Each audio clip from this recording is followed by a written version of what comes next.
Hello everyone, I hope you're all fine.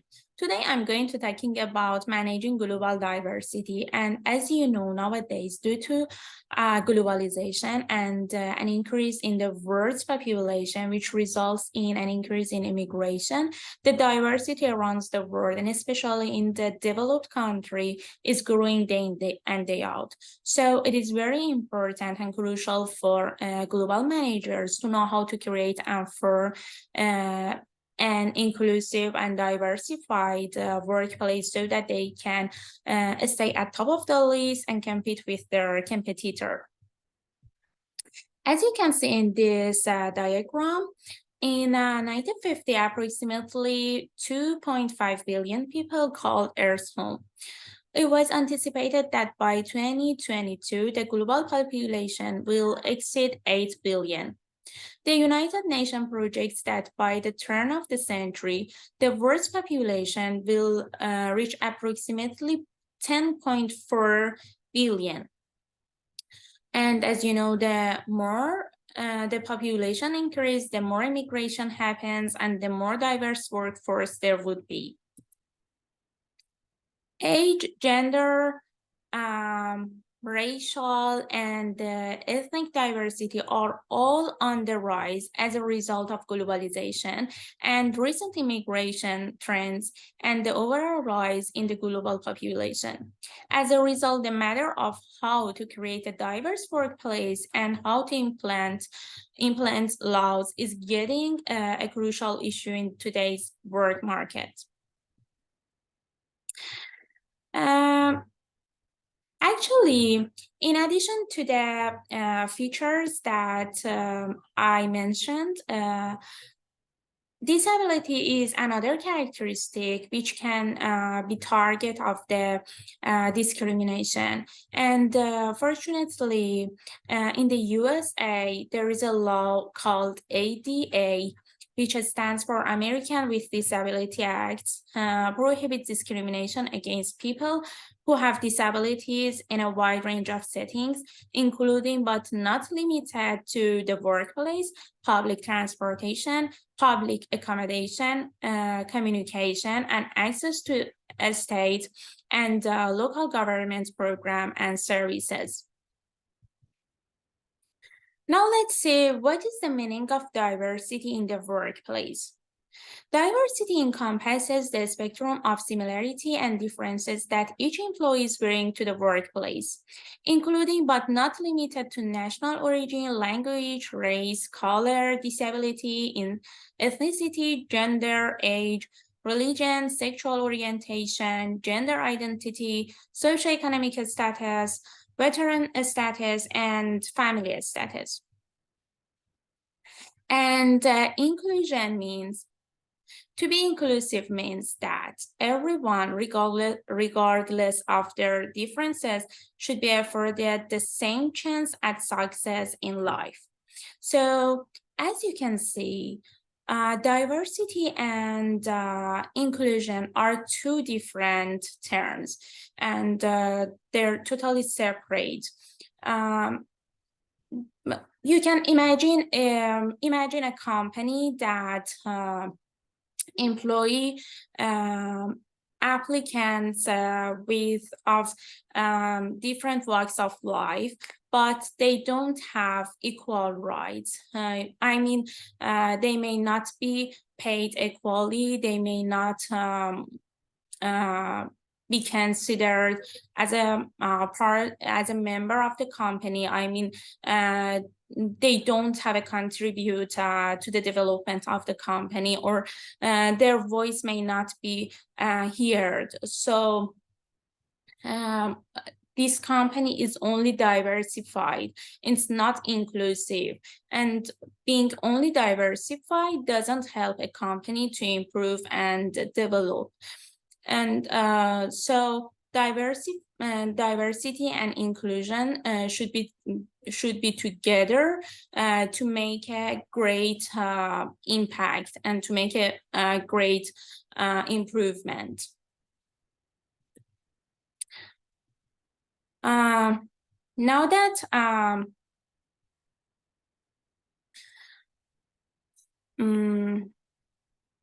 Now, according to the ADA diversity and inclusion definition, let's see how to build and lead a multicultural team. But before, we need to know about the dimension of multicultural team, discrimination laws and their impact on managing a multicultural team, affirmative action programs and their impact on managing a multicultural team, building an inclusive culture within a team, challenge of managing a multicultural team, recommendation for improving communication within a multicultural team, modeling and leading diversity, acceptance, and change.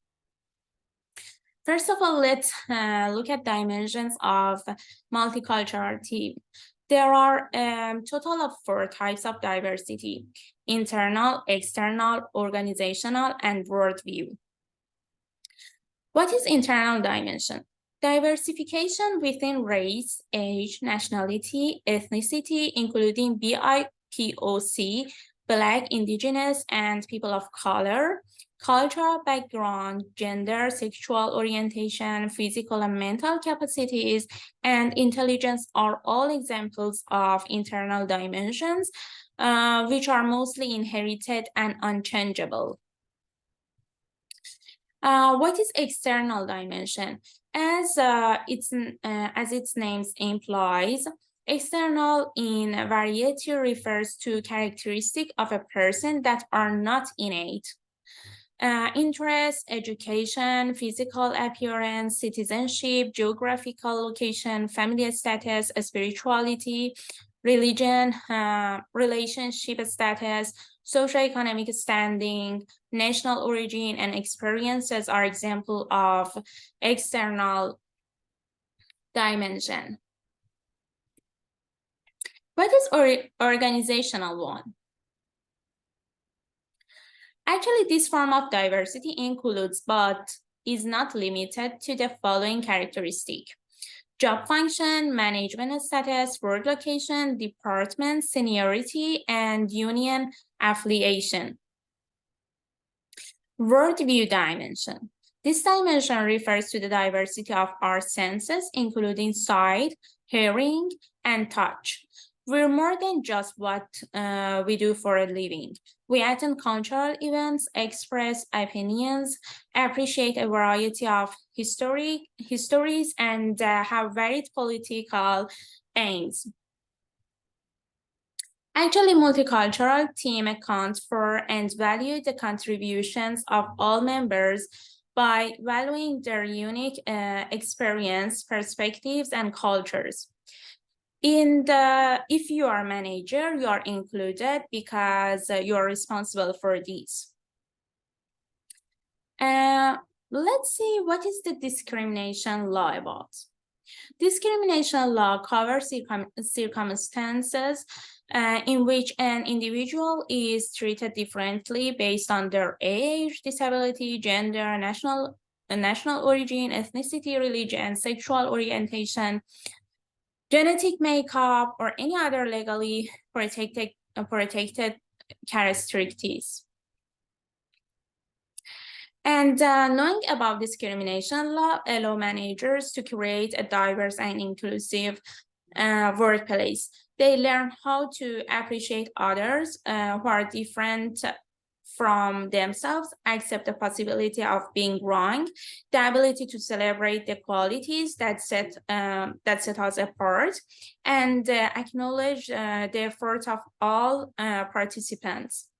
They also learn how to come over challenges by employing the most qualified applicants, recruiting outside the box, enforcing a zero tolerance policy, stay up to date, securing executive buy-in, and investing in sensitive training, which increase the efficiency and productivity of the workplace. And now let's go to see what's affirmative action. Actually, affirmative action refers to initiatives to increase access to employment and higher education for underrepresented members of society. Numerous corporation and government agencies implemented affirmative action by taking candidates' race, gender, religion, or nationality into account during the hiring process. Now, let's see what are the advantages of affirmative action. Actually, affirmative action programs help manage a cultural team by stopping the systematic prejudice that has plagued certain groups throughout history, providing monetary aid to organizations that have been and still are experiencing discrimination, setting hiring code, awarding grants and scholarship, cutting off government financing and contracts to organizations that don't comply with policy, and aiding women, individuals with disabilities, and veterans. Now let's see how to build an inclusive culture within a team. There are two main techniques for fostering an inclusive culture within a team. One, attend your company's diversity and inclusion workshop. Two, embrace learning opportunities. To broaden your perspective, study about various ideas and civilization, even if you don't understand the terminology. Such a program may encourage you to promote diversity in your company, whether you're an entry level or a senior employees. Now, there are several challenges that manager may encounter. Now, let's see the challenges of managing a multicultural team. Number one, communication issue. While many firms struggle with communication, misconceptions are inevitable when you put people of varied identity, race, gender, age, etc. together. Conflict will occur. Conflicts will occur, and communication difficulties include slang, nonsense, and language. Number two is prejudice, discrimination, bias, and stereotypes. Unfortunately, prejudice and bias are frequently ingrained in us. Removing them requires humility and willingness to adapt. Number three is lack of consensus. Employees with differing perspective can both stimulate and inhibit creativity when they disagree. When there are too many potential futures for a project, it may be challenging to make a conclusion. Number four is resistance to change. Because it is in our tendency to oppose change, it is not surprising that firms that promote diversity may experience resistance from their employees. Some of us may be reluctant to reject the status quo because we're creature of habit. This opposition can, however, be overcome with sufficient time and effective leadership. Contrary to objections, describe the advantages of multicultural workplace.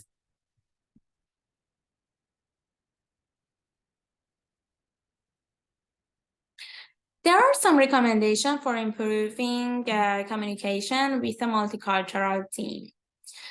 Actually, there are 6 recommendations to improve your company's intercultural communication. Number one, schedule diversity training workshops for all workers. Include tips on how to interact with co-workers of different cultural backgrounds and how to communicate with them effectively. Number two, create a handbook policy that addresses diversity and harassment. Specify the behaviors you don't want to see in the workplace, such as making jokes about people based on their race or gender, excluding people from groups' activities, or spreading rumors. In order to make sure that your staff understand the policy's expectation, have them sign it. Number three is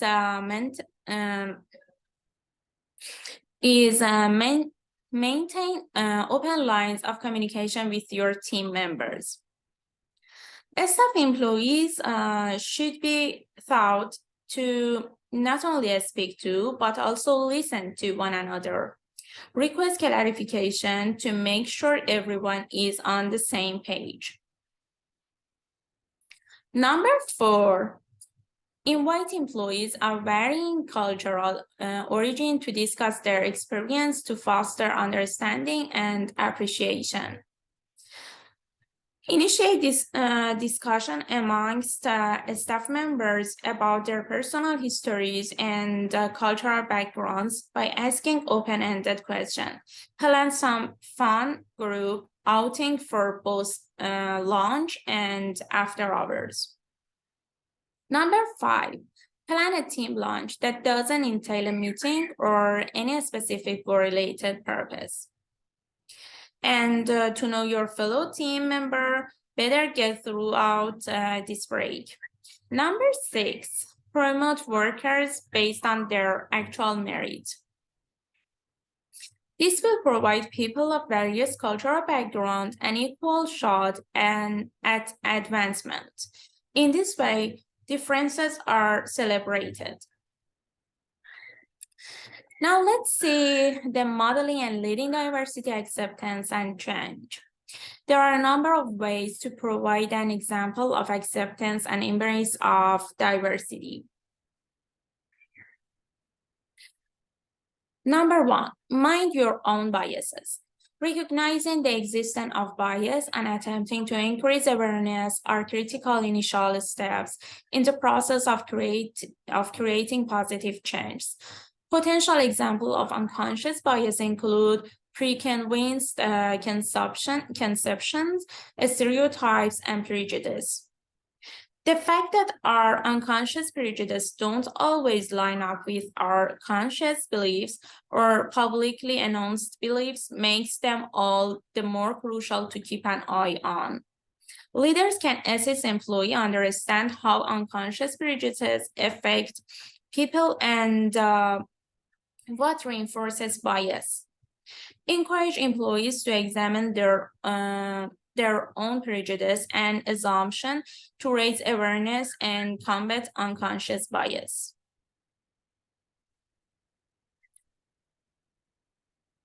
Number 2, spread the word about how crucial it is to control bias.